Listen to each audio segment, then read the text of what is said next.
Olá, bem-vindo ao Ricardo Mota Entrevista aqui pela TV Pajuçara. Esta semana o nosso convidado é o professor Ranulfo Paranhos, cientista político, que vai conversar com a gente sobre as eleições, fazer um balanço aqui, principalmente dessa movimentação dos eleitores brasileiros em Alagoas em particular.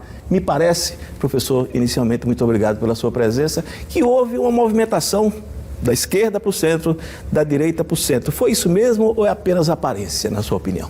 Ricardo, primeiro, prazer voltar aqui, né? O que você falou faz um certo sentido, né? A gente tem mais ou menos aí uma movimentação mais em direção ao centro. Né? Ainda é um pouco mais à direita, mas não é aquela direita que a gente está acostumado. Raivosa, né? Essa é uma direita tão raivosa que ela não é nem direita, ela é uma direita, é alguma coisa reacionária. É um fanatismo. É alguma coisa do extremo. Eu estava pensando em como funciona isso, né? Não estava pensando, obviamente, eu fui ler e fui ouvir algumas entrevistas. E aí, o que acontece, a melhor forma para a gente entender isso hoje, é se a gente entender que você tem um espectro político, ideológico, né? Isso que a gente costuma chamar de ideologia política, e você tem um centro e dois extremos. A democracia comporta tudo, essa é uma vantagem. Ela só não comporta o extremo do extremo. Porque você tem no centro um liberalismo, que é desse liberalismo de onde saem as democracias modernas, o Estado de Direito. Você tem um conservadorismo, que a gente vai colocar ele agora mais à direita, e é um conservadorismo que respeita o jogo político, mas ele se mantém como contrário a grandes mudanças, ele quer manutenção. E você tem aí um socialismo, alguma coisa que a gente vai chamar de esquerda, e essa esquerda ela está muito mais associada a grandes mudanças, ou ao progresso. Sociais, né? Isso. E isso é um degradê, não é um ponto onde eu me encaixe. Certo. Eu vou ter alguém mais no centro para a esquerda, alguém mais no centro para a direita, e eu tenho as duas franjas finais, que são a extrema-direita e a extrema-esquerda. A extrema-direita, essa não quer jogar o jogo político, ela quer bagunçar o jogo político.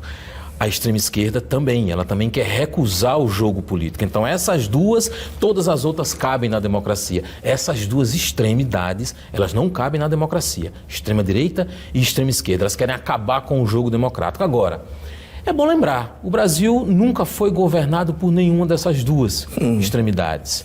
Né? Extrema-direita, nos aproximamos muito e muito mesmo, né? Vou primeiro falar da extrema-esquerda. Você tem partidos pequenos com baixa representação, porque é bom também entender que o comportamento dos eleitores ele pode ser entendido em forma de curva de sino.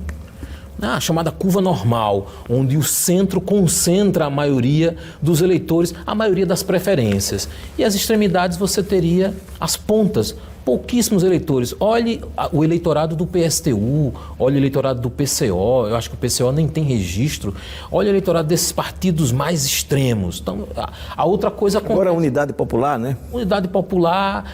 Nascente. Que nasce, né, já com essa proposta. Alguém fez uma brincadeira maldosa, que é a Unidade Popular que não tem populares. Né? É um partido sem representação. E também não terá unidade. Se for a esquerda, seguramente também não. Na extrema esquerda, você teria... esse nosso caso, ele é reacionário. Veja, isso não comunga com a democracia. É tanto que, para governar, vez ou outra, a gente tem um governo deslizante. Um governo que desliza, um governo que vai para a porta de um quartel, né, gritar, fecha a STF, um governo que tem esses comportamentos antidemocráticos. Então, quem é que vem ajustando? Quem é que vem dando freio de arrumação? Ora a justiça, ora o próprio legislativo. Mas o governo ainda aí é uma expressão que também não é minha.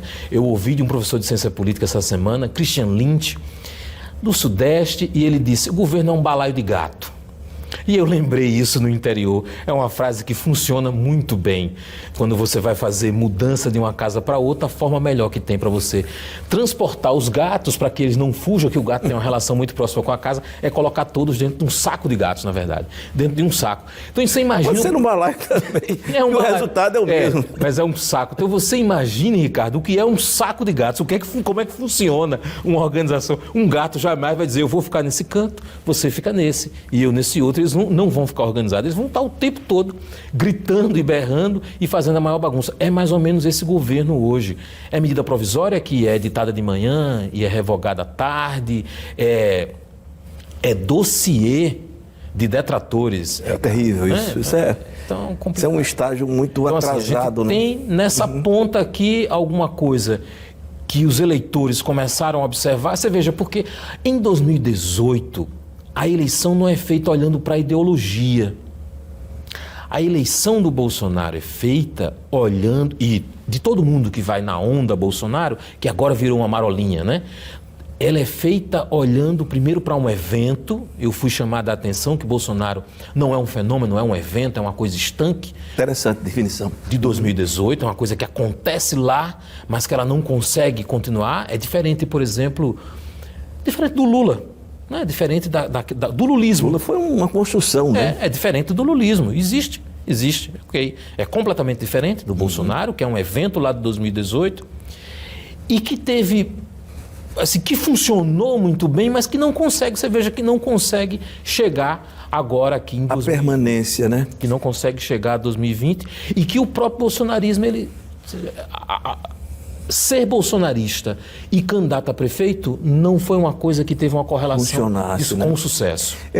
A gente vai voltar a esse tema, mas eu perguntaria a você o seguinte, mas não foi bom essa caminhada ao centro? Ela não distensionou, porque a gente estava acostumado... É bem verdade que existe um mundo virtual que não se replica, né, no mundo real. Mas, enfim, não foi bom essa caminhada para o meio, para o centro, dá um certo tempo para as pessoas pararem, pensarem e respirarem, né? A gente volta, na verdade, ao centro da normalidade. Não ao centro ideológico, mas ao centro da normalidade. É como se as coisas voltassem mais ou menos ao normal. Dá uma parada aí, né? Freio de arrumação. Dá um freio de arrumação. Então você tem ali mais ou menos... É óbvio que a gente ainda está...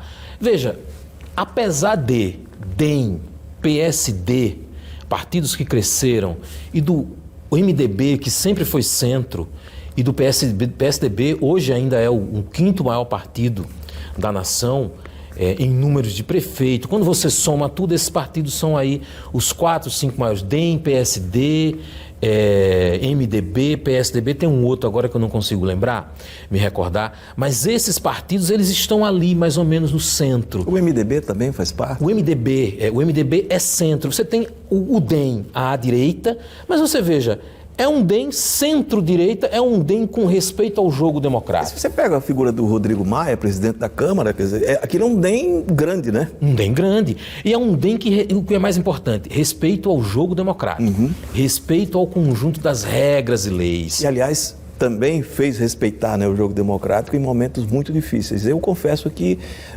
tenho um olhar muito especial hoje para o presidente da Câmara. Acho que ele cumpriu um papel muito bom. Esse seu olhar é hoje o que parte da imprensa fala. Porque, por exemplo, Alcolumbre e Rodrigo Maia, presidente do Senado e presidente da Câmara, querem fazer um movimento inconstitucional para serem reconduzidos. É inconstitucional o movimento, ok. Ok. Não tem, é letra fria, ok. O entendimento do STF pode ser outra coisa, mas Agora, não dá uma certa insegurança saber que Rodrigo Maia será substituído?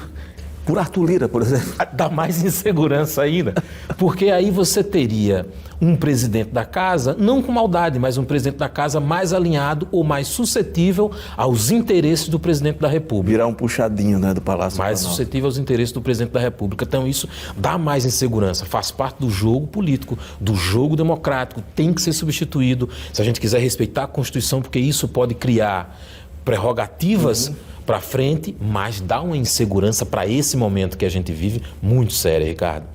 Daqui a pouquinho a gente vai falar ainda sobre exatamente essa perda de musculatura, digamos assim, do lulismo e do bolsonarismo. Eu não vou nem falar do petismo e do PSLismo ou qualquer coisa assim, porque até o presidente da República não tem partido, né? Exato. Ele é o que agregar para ele, e só isso. A gente volta daqui a pouco.